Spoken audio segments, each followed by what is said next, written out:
It is September 2017, and a team of archaeologists are diligently working away on the tiny island of Chapelle Dom Hue in the English Channel. The party are busy excavating a site containing a small medieval building. Then, quite unexpectedly, they find something that leaves them truly amazed. Archaeologists unearthed a 700-year-old grave. But the remains inside left them baffled. The itsy-bitsy islet of Chapelle Dom Hue, also known as La Chapelle, is situated just off the coast of Guernsey. Together, the two islands form part of an archipelago called the Channel Islands. Most inhabitants of this cluster of islands live on just two of them, though, Jersey and Guernsey. And although they lie just off the French coast, these two pieces of land are crown dependencies of the UK. This means that while the archipelago isn't formally part of the UK, British obligations to the islands include their defense. Now during World War II, this defensive responsibility meant that the Channel Islands earned an unwelcome distinction. You see, the archipelago was, in fact, the only British sovereign land to be occupied by German forces throughout the conflict. The occupation lasted from 1940 to 1945, and the Nazis deported some 2,000 of the islanders during that time. Today, concrete fortifications on the islands serve as a reminder of those dark days. The islands, then, have a pretty interesting past. And it's this rich history that led Guernsey archaeologist Philip de Jersey to Chapelle Dom Hue. De Jersey and his team had identified the site as being of potential interest and were on the islet to excavate a small building. They believed that this construction was once a religious retreat, perhaps a hermit's cell.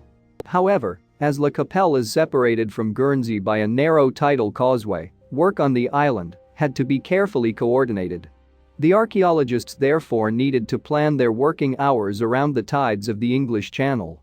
What's more, the team believed that Chapelle Dom Hue may have had connections with the nearby Le Hue Priory, itself set on an island separated from the mainland by a tidal causeway.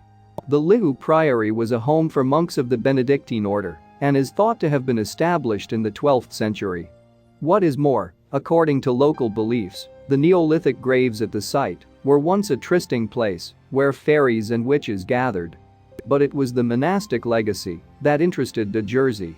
For one thing, he and his team had evidence that the site on which they were working had ecclesiastical links to Benedictine monks.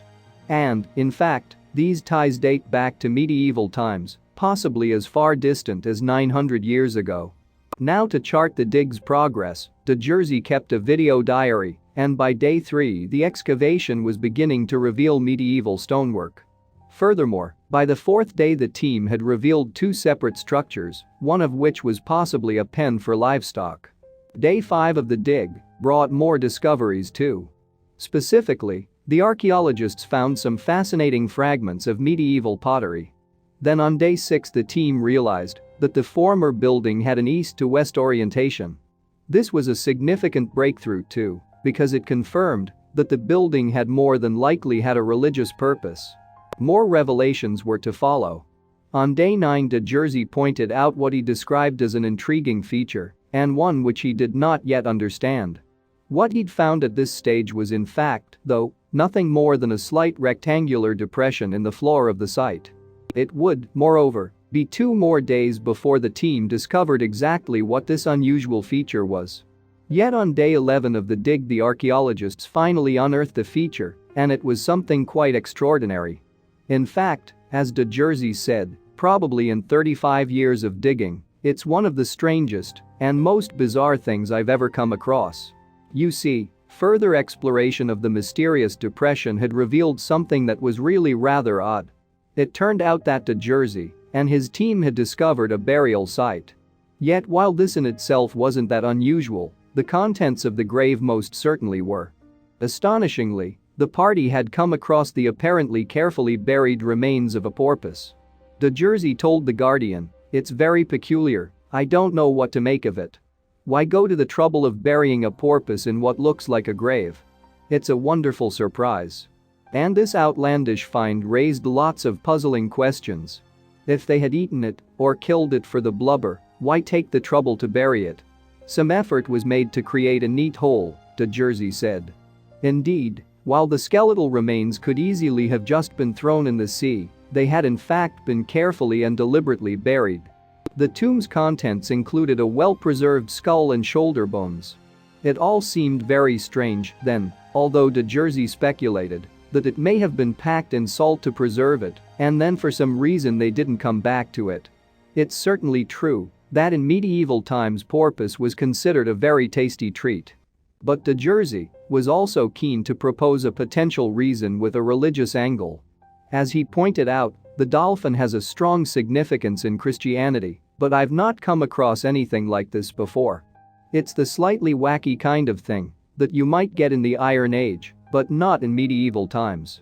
The team also believed that the burial site was the first of its kind. And yet some days after the team had found the porpoise grave, The Guardian reported that there had, in fact, been a previous discovery that bore a striking resemblance to that made by the party on Chapelle Dom Hue.